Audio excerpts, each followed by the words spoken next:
মাননীয় প্রধানমন্ত্রী তারেক রহমান আমাদেরকে বলছে আপনাদের পরিবারগুলোর পাশে থাকার জন্য।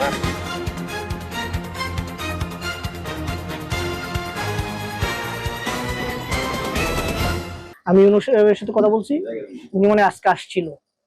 তো আমি আমাদের দলের পক্ষ থেকে আমাদের যিনি প্রতিবন্ধীমূলক উনি পাঠিয়েছেন, আমরা আপনাদের সাথে কথা বললাম বা জেনে গেলাম। যে কোনো বিষয় আমাদেরকে জানাবেন, ইনশাল্লাহ আমরা আপনাদের পাশে আছি। সরকারি বিষয় যে কোনো ধরনের সর্বাত্মক সহযোগিতা করবো আপনাদের। যেহেতু আপনার দুইটা সন্তান, এটা অলরেডি তারা জানে যে আপনাদের আর্থিক অবস্থা সব বিষয়।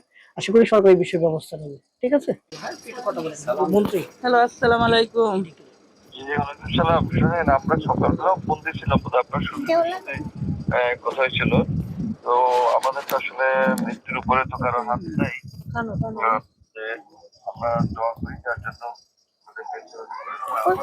আনার ক্ষেত্রে আমরা কাজ করতেছি সরকারের পক্ষ থেকে, এবং এই বিষয়ে মাননীয় প্রধানমন্ত্রী তারেক রহমান আমাদেরকে বলছে আপনাদের পরিবারগুলোর পাশে থাকার জন্য, এবং আপনাদের আমাদের মন্ত্রণালয় থেকে যতটুকু পারি আমরাও হেল্প করবো স্থানীয়ভাবে। আপনাদের এমপিও বোধহয় গেছিল, গেছিল আপনাদের খোঁজ খবর নেওয়ার জন্য।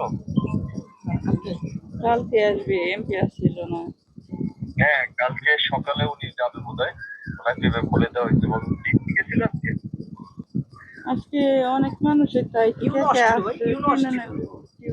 হ্যাঁ হ্যাঁ, দ্বিতীয় বোধহয় আসছে। তো এখন ধরে যেটা আল্লাহ হাতে, সেটা তো আমাদের কিছু করার নাই, কিন্তু আমরা যতটুকু আপনাদের পাশে থাকতে পারি আমরা সেই জায়গা থেকে আমাদের সর্বোচ্চ সাপোর্ট আমরা সবাই মিলে দোয়া করি। আপনাদের পরিবারের উপরে আল্লাহ শান্তি দেন, আমরা দোয়া করি। আর ওই যে আমার মোহানিম কেসে আমার পক্ষ থেকে যেহেতু আমরা ঢাকায়, তো নাম্বারটা ওরা এখানে কোনো প্রয়োজন হলে যোগাযোগ করবেন। আচ্ছা, ঠিক আছে। ভালো থাকবেন। আচ্ছা।